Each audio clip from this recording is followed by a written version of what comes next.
ஆண்டவராகிய இயேசு கிறிஸ்துவின் பரிசுத்தமுள்ள நாமத்தில் உங்கள் ஒவ்வொருவருக்கும் என் அன்பின் வாழ்த்துக்கள். ஜனவரி மாதம் முழுவதும் நம்மை ஆண்டவர் நடத்தினார், பாதுகாத்தார், அற்புதகரமான காரியங்களை எல்லாம் செய்தார். இந்த பிப்ரவரி மாதத்திலையும் ஆண்டவருடைய பாதத்தில் உபவாசித்து ஜெபித்த போது ஆண்டவர் எனக்கு காண்பித்த வேத வசனம் அப்போஸ்தலர் பணி 7ஆம் அதிகாரம் 17வது வசனம். இதே வசனத்தை தான் நம்ம ஜனவரி மாதமும் தியானித்தோம். அதனுடைய தொடர்ச்சியா நம்ம இந்த வார்த்தையையும் நம்ம தியானிக்கலாம். ஆபிரகாமுக்கு தேவன் ஆணையிட்டு அருளின வாக்குத்தத்தங்கள் நிறைவேறும் காலம் சமீபம். இந்த 2026ஆம் ஆண்டு முழுவதுமே அநேக வாக்குத்தத்தங்கள் நம்முடைய குடும்பத்தில், பிள்ளைகளுடைய வாழ்க்கையில் நிறைவேறும் என்பது நிச்சயம். நீங்க விசுவாசிக்க வேண்டும். ஆபிரகாமுக்கு தேவன் என்ன வாக்கு கொடுத்தாரு? ஆதியாகமம் 12ஆம் அதிகாரம் முதல் 4 வசனத்தை பாருங்க. அந்த மனிதனை தேவன் தனியாய் அழைத்து 7 விதமான ஆசீர்வாதங்களை கொடுத்து ஆசீர்வதித்து நான் உன்னை நடத்துவேன் என்று வாக்கு பண்ணினார். அதே போல நடந்தது. அவருடைய முதிர் வயது வரையிலும் குழந்தை இல்லை. 100 வயதாச்சு, மனைவிக்கு 90 வயதாச்சு, குழந்தை இல்லை. ஆனால் கடவுள் உனக்கு நான் சந்ததியை தருவேன்னு சொன்னார். பாருங்க பிரதர் சிஸ்டர், ஒரு காரியம் நமக்கு கால தாமதம் ஆகுதுன்னா அதில் தேவனுடைய பெரிய சித்தம் இருக்குது, தேவனுடைய பெரிய வழிநடத்துதல் இருக்குதுன்னு அர்த்தம். இங்கே பாருங்க, வேதம் சொல்லுகிறது, ரோமர் 9ஆம் அதிகாரம் 9வது வசனத்தில் ஆண்டவராகிய கடவுள் ஆபிரகாம்கிட்ட சொல்றாரு, குறித்த காலத்தில் நான் வருவேன். பார்த்தீங்களா, எல்லாத்துக்குமே ஒரு காலம் இருக்கு. குறித்த காலத்தில் நான் வருவேன்.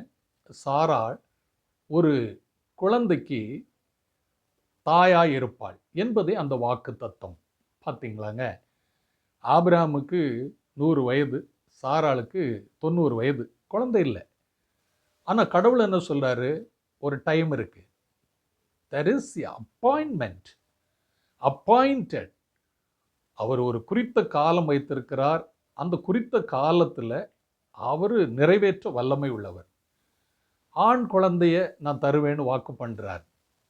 ஆதியாகமம் 18ஆம் அதிகாரம் 10வது வசனத்துல அங்க வாக்கு கொடுத்தது அப்படியே நிறைவேறுது.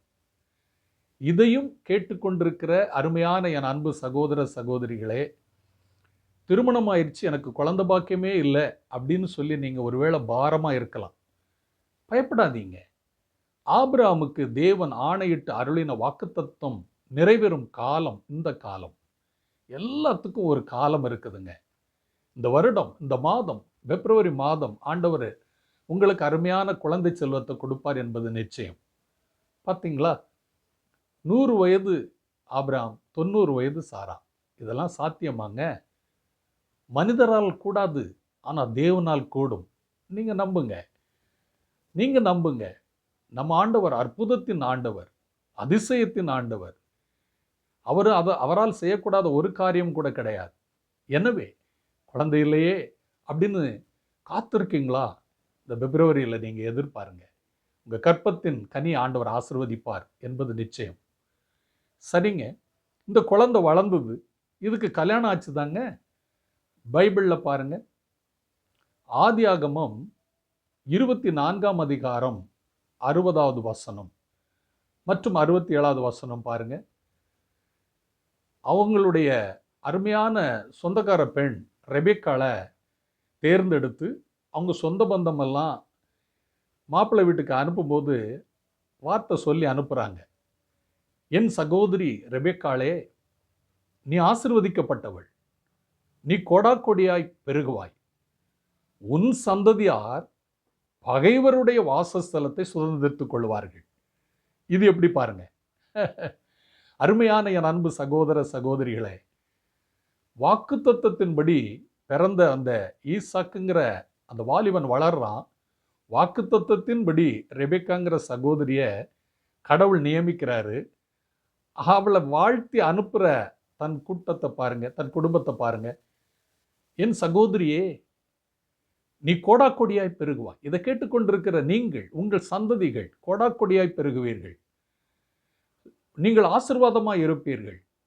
ஆபிரகாமுக்கு தேவன் ஆணையிட்டு அருளின வாக்குத்தத்தம் இந்த மாதமும் நிறைவேறும் என்பது நிச்சயம். எப்படியா? பகைவர்களுடைய உடைமைகளை சுதந்திரித்துக் கொள்ளுவாய். எப்படி பாருங்க, சத்துருக்களுடைய, உங்களை வஞ்சிக்க நினைத்தவர்களுடைய இடங்களை நீங்கள், உங்கள் சந்ததிகள் கொள்ளையாடி கொள்ளுவார்கள் என்பது நிச்சயம். எனவே ஐயோ எனக்கு திருமணம் ஆகலையே, நான் என்ன செய்யறது? இங்க பாருங்க, வாக்குத்தத்தத்தின்படி திருமணம் செய்த ஈசாக்கு ரெபேக்காவை தன் கூடாரத்துக்கு கூப்பிட்டு போய் நேசித்தான். திருமணம் செய்து அவளை நேசித்தான் என்று வேதம் சொல்லுகிறது. இன்னைக்கு நிறைய பேர் திருமணத்துக்கு முன்னாடி நேசித்து கல்யாணம் பண்றாங்க. பைபிள் அது சொல்லலை. திருமணம் செய்து நேசித்தான் அப்படின்னா என்னங்க அர்த்தம்? நீங்க திருமணத்துக்கு ஆயத்தம் ஆயிட்டீங்க, நீங்க டவுட்லேயே இருக்கீங்க, இந்த பையன் தானா, இந்த பொண்ணு தானா என் வாழ்க்கையில, ஐயோ இந்த வாழ்க்கை எனக்கு சரியா அமையுமா, என் வாழ்க்கை என்ன ஆகும் அப்படின்னு பல கேள்வியோடு உட்கார்ந்துருக்கீங்கல்ல. உங்களை தான் பார்த்து ஆண்டவர் சொல்றாரு, மகளே உன்னை அவன் எப்படி நேசிப்பான்னா, அங்க ஈசாக்குடைய அம்மா இல்லை, இறந்துட்டாங்க. அந்த இடத்தை ஃபில் பண்றதுக்கு ரெபேக்கா போனாங்க. அவங்கள அதிகமா ஈசாக்கு நேசித்தாராம். திருமணம் செய்து நேசிப்பது தான் தேவனுடைய சித்தம் பைபிள் சொல்லுகிறது. அப்படிப்பட்ட ஒரு வாழ்க்கை உங்களுக்கு அமையும் என்பது நிச்சயம். சோர்ந்து போகாதீங்க. ஏன்னா ஏற்ற காலம் ஒன்று இருக்கு, நியமிக்கப்பட்ட காலம் ஒன்று இருக்குது. அந்த நியமிக்கப்பட்ட காலத்துல ஆண்டவர் அழகான மாப்பிள்ளைய, பெண்ணை உங்களுக்கு கொண்டு வந்து சேர்த்து தீர்க்க ஆயுசத்தோட வாழ வைப்பார் என்பது நிச்சயம். சரிங்க, இந்த தம்பதிகள் அப்படியே வளர்ந்து வந்துக்கிட்டே இருக்கிறாங்க. இவங்க காலத்துல இவங்களுடைய வேலை வாய்ப்புகள்லாம் எப்படி இருந்தது? ஆதியாகமம் 26 முதல் வசனத்தை பார்த்தீங்கன்னா, இந்த ஈசாக்கினுடைய அப்பா ஆபிராம் காலத்துல பஞ்சம் வந்தது போல ஈசாக்கினுடைய காலத்திலையும் பஞ்சம் வந்திருக்குது. பாருங்க, பஞ்ச காலத்துல எவ்வளவு கஷ்டம், பொருள்லாம் வாங்குறது, குடும்பத்தை நடத்துறது. நமக்கு லாக்டவுன் ஒன்று 2020 வந்ததில்லை, அப்போ எவ்வளோ கஷ்டப்பட்டோம். அதே மாதிரி ஒரு பயங்கரமான பஞ்ச காலம் ஆபிராம் காலத்திலையும் வந்தது, இப்போ தன்னுடைய மகன் ஈசாக்கினுடைய காலத்திலையும் வந்திருக்குது. யோசித்து பாருங்க, இந்த பஞ்ச காலத்தில் பைபிள் சொல்லுகிறது, ஆதியாகமம் 26:12 பாருங்க. அங்க ஈசாக்கு விதை விதைத்தான், அவனோடு ஆண்டவர் இருந்து, கர்த்தர் இருந்து 100 மடங்கு பெருகும்படி ஆசீர்வதித்தாராம். எப்படிங்க? பஞ்ச காலத்துல விதை விதைத்தாராம், கடவுள் ஆசீர்வதித்தாராம், அவன் 100 மடங்கு பெருகினானாம். ஏன்னா கடவுள் கூட இருந்தாரு. எவ்வளோ பெரிய பஞ்சம் வரட்டுங்க, விலைவாசி ஏறட்டுங்க, தங்கம் விலை ஏறட்டும், வெள்ளி விலை ஏறட்டும், பிளாட்டினம் விலை ஏறட்டும், வைர விலை ஏறட்டும், என்னது விலை ஏறினா என்ன, மண் விலை ஏறட்டும், கல் விலை ஏறட்டும், வீட்டு விலை ஏறட்டும், பிளாட் விலை ஏறட்டும், ஃப்ளாட் விலை ஏறட்டும், எது விலை ஏறினா என்ன? பைபிள் சொல்லுகிறது, பஞ்ச காலத்திலையும் நம்மை ஆசீர்வதிக்கிற தகப்பன். ஆனால் வாக்குத்தத்தத்தின்படி அந்த குழந்தை பிறந்தது, வாக்குத்தத்தத்தின்படி மனைவியை எடுத்தாரு, வாக்குத்தத்தத்தின்படி அங்க ரெபெக்கா கணவனை ஏற்றுக்கொண்டாங்க, வாக்குத்தத்தத்தின்படி குடும்பம் நடத்தினாங்க.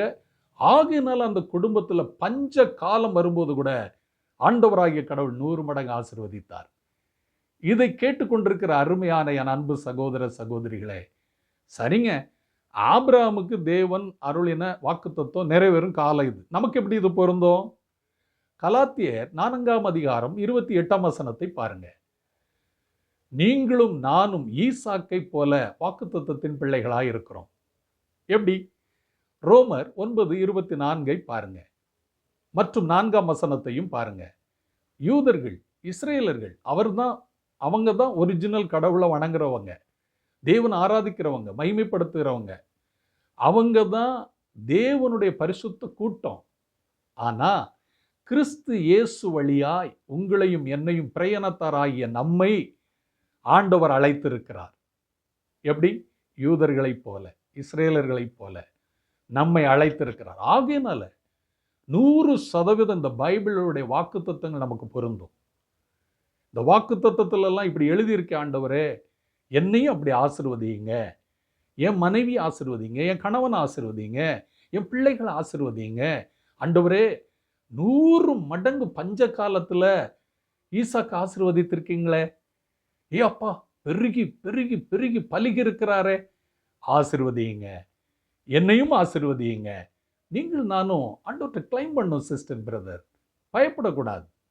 சரிங்க, இது எல்லாத்தையும் சுதந்திரிக்க ஒரே ஒரு காரியம்தான் பண்ணணும். 112ஆம் சங்கீதம் 1 முதல் கடைசி வசனம் வரையிலும் பாருங்க. கர்த்தருக்கு பயந்து அவருடைய கட்டளைகளின்படி வாழுகிறவன் பாக்கியவான். அவன் பஞ்ச காலமா இருந்தாலும் சரி, என்ன காலமா இருந்தாலும் சரி, அவனுக்கு பஞ்சம் கிடையாதுங்க, நமக்கு பஞ்சம் கிடையாதுங்க. நமக்கு ஆண்டவருக்கு பயப்படணும், ஆண்டவருடைய வசனத்தின்படி நம்ம வாழணும், அவ்வளவுதான். நீங்க நான் பயப்பட வேண்டியதில்லை. விலைவாசி பால் லிட்டர் 500 ரூபா விற்கட்டுமே, கீரைக்கட்டு 100 ரூபா விற்கட்டுமே, ஆண்டவருடைய பிள்ளைகளை ஆண்டவர் அற்புதமா நடத்துவார். எனவே நீங்க சோர்ந்து போகாதீங்க. 112ஆம் சங்கீதத்தை திரும்ப திரும்ப வாசிங்க. அதுல பாருங்க, நல்ல வாரி இறைக்கிறான், உத்தமனா இருக்கிறான், நீதிமானா இருக்கிறான். அவனுக்கு இருள் இல்லை, அவனுக்கு பயம் இல்லை, அவனுக்கு திகில் இல்லை, அவனுக்கு பஞ்சம் இல்லை. எவ்வளவு வாக்குத்தத்தம் இருக்கு, அதை அப்படியே தியானிங்க. அதில் உள்ள வாக்குத்தத்தங்களை சுதந்திரித்துக் கொள்ளுங்க. நிச்சயமா ஆண்டவர் உங்களையும் உங்கள் குடும்பத்தையும் பிள்ளைகளையும் பிள்ளைகளின் பிள்ளைகளையும் ஆசீர்வதிப்பார் என்பது நிச்சயம்.